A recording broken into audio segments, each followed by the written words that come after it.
பிரிந்த அதிமுக ஒன்று சேர்ந்தா மட்டும்தான் வெற்றி அடைந்து ஓபிஎஸ் சொல்லியிருக்காங்க. அதுக்கான வாய்ப்புகள்.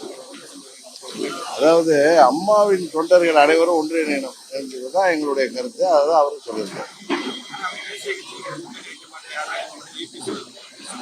இபிஎஸ் சொல்றதுக்கெல்லாம் நான் பதில் சொல்ல முடியாது. அதுக்கு தமிழ்நாட்டு மக்கள் பதில் சொல்லுவாங்க.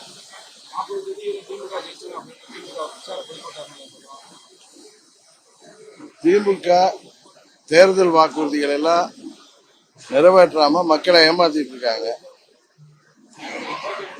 அவர்கள் எப்படியாவது மக்களை ஏமாற்றி பாராளுமன்ற தேர்தலில் வெற்றி பெற்று நினைக்கிறாங்க. அதை தமிழ்நாட்டு மக்கள் நிச்சயம் விடமாட்டார்கள். கூட்டணியெல்லாம் முடிவான பிறகு நாங்களே உங்களுக்கு எல்லாத்தையும் தெரிவிக்கிறோம்.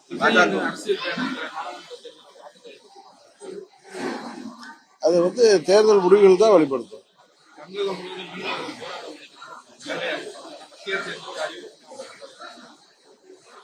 தமிழக மீனவர்களுக்காக திரு ஸ்டாலின் அவர்கள் வாக்குறுதியில அவர்கள் பிரச்சனைகள் எல்லாம் தீர்த்து வைப்போம் அப்படின்னு சொன்னாரு. அதை தீர்த்து வைக்கணும்னா அவர் மத்திய அரசோடு பேசி உரிய நடவடிக்கைகளை எடுக்கணும்.